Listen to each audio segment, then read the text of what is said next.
সালটা তখন 2001। মামা তখন ছাত্র ছিলেন। একদিন মামা বাসায় আসার সময় রাস্তায় দেখতে পেলেন একজন রিকশাওয়ালা দুর্ঘটনার শিকার হয়ে রাস্তার পাশেই পড়ে আছে।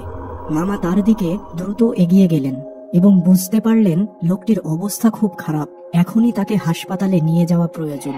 মামা কোনো কিছু না ভেবে লোকটিকে দ্রুত হাসপাতালে নিয়ে গেলেন।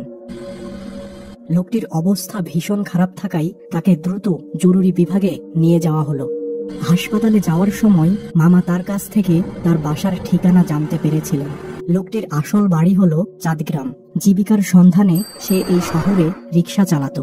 ওই দিনের মতো হাসপাতাল থেকে মামা বাসায় চলে আসলেন। দুঃসংবাদ এলো ঠিক তার পরের দিন। হাসপাতাল থেকে মামাকে ফোন করে জানানো হলো যে ওই ব্যক্তিটি মারা গিয়েছে। মামা বেশ শোকাহত হলেন।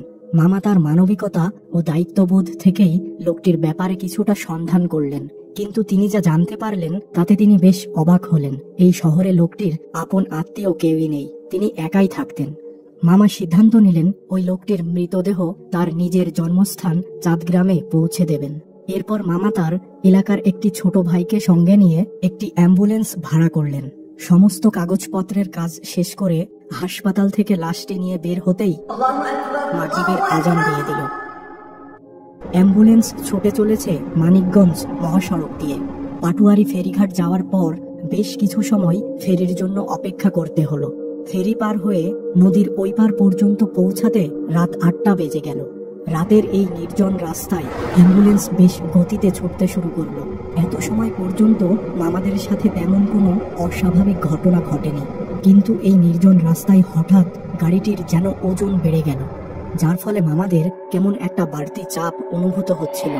আর সেই সাথে গাড়ির গতিও যেন কমতে শুরু করেছে। গাড়ির চালকও ব্যাপারটা বুঝতে পারল না। এবার মামারা খেয়াল করলেন যে সামনের বাসটি হঠাৎ আঁকাবাঁকা চলে যেন একটি গাছের সাথে ধাক্কা খেল। অ্যাম্বুলেন্স চালক দ্রুত ব্রেক করে গাড়িটি রাস্তার পাশে রাখলো এবং সকলে ওই বাসটির দিকে ছুটে গেল। বাসটির চালকটিকে দেখে মনে হলো সে খুব ভয় পেয়ে আছে। মামা ওই বাস চালকটিকে জিজ্ঞাসা করলো, কি হয়েছে ভাই, এমন আঁকাবাঁকা ভাবে বাস চালাচ্ছিলেন যে? চালকটি একটু ভয়ের সাথে মামাকে বলল, এই রাস্তাটি খুব ভয়ানক। রাতের বেলা গাড়ির সামনে হঠাৎ করে কেউ সাদা কাপড় পরে রাস্তা পারাপার হয়। অনেক গাড়ি চালক এই দৃশ্য দেখে গাড়ি খুব দ্রুত ব্রেক করতে যেয়ে অ্যাক্সিডেন্টের শিকার হয়। এই কথা শুনে মামা কিছুটা ভয় পেয়ে যায়। কিছু সময় পরে মামারা অ্যাম্বুলেন্স নিয়ে আবার যাত্রা শুরু করল। হঠাৎ করে মামা লাশটিকে দেখার জন্য পিছনে তাকালেন এবং যা দেখলেন তাতে তিনি একেবারে হকচকিয়ে গেলেন। লাশটি তার সামনেই যেন উঠে বসেছে। মামা দ্রুত বাকি দুইজনকে এই কথা জানালেন এবং তিনি কিছুটা ভয় ও অবাক হয়ে বসে থাকলেন। চালক অ্যাম্বুলেন্সটিকে আবার থামিয়ে রাস্তার পাশে রাখলো। এবার চালক ও মামার পাশের ছেলেটি উভয়ই একসাথে পিছনের লাশের দিকে তাকালো, কিন্তু তারা কোনো প্রকার অস্বাভাবিক কিছুই দেখতে পেল না। কই, কোনো কিছুই তো অস্বাভাবিক দেখলাম না। আপনি কেবলমাত্র একটি দুর্ঘটনা দেখলেন, তাই হয়তো ভুল কিছু দেখেছেন। আবার গাড়ি ঠিকমতো চলতে শুরু করলো। কিছু দূর যাওয়ার পর হঠাৎ করে গাড়ি চালক দেখতে পেলেন যে গাড়ির সামনের রাস্তায় সাদা কাপড় পরা একজন দাঁড়িয়ে আছে। গাড়ি চালক অনেক ভয় পেয়ে গেলেন এবং সঙ্গে সঙ্গেই ব্রেক করলেন। মামা এবং তার পাশের ছেলেটি বেশ অবাক হলো। দেখেন তো সামনে কে? মামা এবং তার পাশের ছেলেটি কিন্তু সামনে কিছুই দেখতে পেল না। তখন তিনজনই বুঝতে পারল যে তাদের সাথে খুব খারাপ কিছু হতে যাচ্ছে। ঘড়িতে সময় তখন রাত 10টা। এরপরই শুরু হলো নানা প্রকার অস্বাভাবিক ঘটনা। পিছন থেকে কারো নাম ধরে ডাকার শব্দ, আবার কখনো ভীষণ কান্নার শব্দ, কিন্তু কেউই সাহস করে পিছনে তাকালো না। এভাবে অ্যাম্বুলেন্সটি পদ্মা নদীর কাছে এসে থেমে গেল। এখান থেকে নৌকায় করে লাশটিকে নিয়ে যেতে হবে। এই গভীর রাতে যে একটি নৌকার মাঝি ছিল, তারা কেউই এই রাতে লাশ নিয়ে নদী পার হতে রাজি হচ্ছিল না। অবশেষে একটি বৃদ্ধ মাঝি লাশটিকে নিয়ে নদী পার হতে রাজি হলো এবং তার নৌকাতেই মামারা রওনা দিল। কিছু দূর যাওয়ার পর দেখা গেল নৌকাটি এই বুঝি ডুবে যাবে নদীর পানিতে, অথচ আশেপাশের নদীর পানিতে কোনো স্রোতই নেই। মামা ও তার সাথের ছেলেটি বেশ ভয় পেয়ে গেল।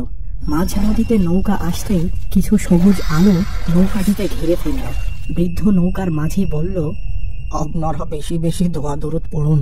লাশ নিয়ে নদীতে আসলে এমনটাই হয়। ভয় না পেয়ে দোয়া দরুদ পড়ুন।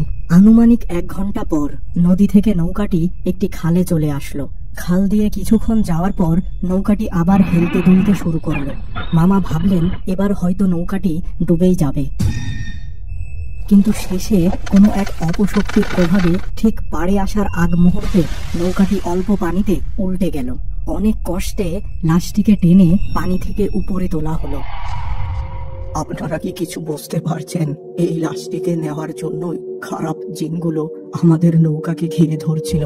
অনেক খারাপ জিন আছে যারা লাশ খেয়ে ফেলে। আপনারা যত তাড়াতাড়ি পারেন লাশটিকে দাফন করে দিন। মামা ও তার সাথের ছেলেটি নৌকার মাঝিকে বিদায় দিয়ে অনেক খোঁজাখুঁজি করে একটি ভ্যান নিয়ে আসলেন।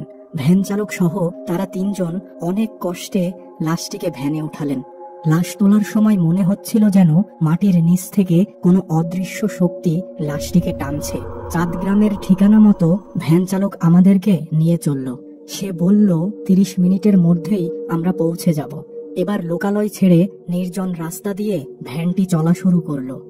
2 ধারে গাছপালা আর ফসলি জমি এবং দূরের হালকা চাঁদের আলো।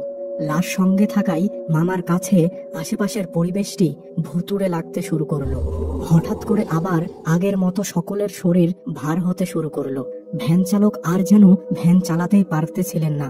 মনে হচ্ছিল যেন ভ্যানের উপর অনেকজন বসে আছে। ভ্যান চালক রীতিমতো অনেক ভয় পেয়ে গেলেন। মামা আর পাশের ছেলেটি বুঝতে পারল যে এ হলো ওই সব খারাপ জিন যারা এই লাশ খাওয়ার জন্য এসে হাজির হয়েছে। কিছুক্ষণ পর হঠাৎ মামা বলে উঠলেন, এই কে কে যেন আমাকে পিছন থেকে ধাক্কা দিচ্ছে। দ্রুত তারা 3 জন পিছনে তাকালো আর দেখলো লাশটি ভ্যানের উপর উঠে বসেছে। এই দৃশ্য দেখে ভয়ে চিৎকার করে মামারা ভ্যান ছেড়ে দৌড় শুরু করলো। কিছু দূর যাওয়ার পর মানুষের বসত বাড়ি দেখতে পেয়ে ভ্যান চালক হাঁকডাক শুরু করে দিলেন। এই চিৎকার চেঁচামেচিতে বেশ কিছু মানুষ সেখানে একত্রিত হলো। ভ্যান চালক উপস্থিত সকলকে সমস্ত ঘটনা খুলে বললেন। এরপর কিছু মানুষ গোটা কয়েক মশাল জ্বালিয়ে ওই লাশের উদ্দেশ্যে রওনা দেয়। সেখানে পৌঁছে তারা যা দেখতে পেল তাতে সকলের বুক কেঁপে উঠল। লাশটির মাথা থেকে কোমর পর্যন্ত কিছু একটা ভয়ানকভাবে খেয়ে ফেলেছে। উপস্থিত সকলে ভয় পেয়ে গেল। এবার দ্রুত ওই আধা খাওয়া লাশটিকে পাশের একটি কবরস্থানে দাফন করে দেওয়া হলো। ওই রাতটি মামারা ওই এলাকার একটি বাড়িতে থেকে গেলেন। বাকি রাতটুকু মামা ও তার সাথের ছেলেটি কোনোভাবেই ঘুমাতে পারলেন না।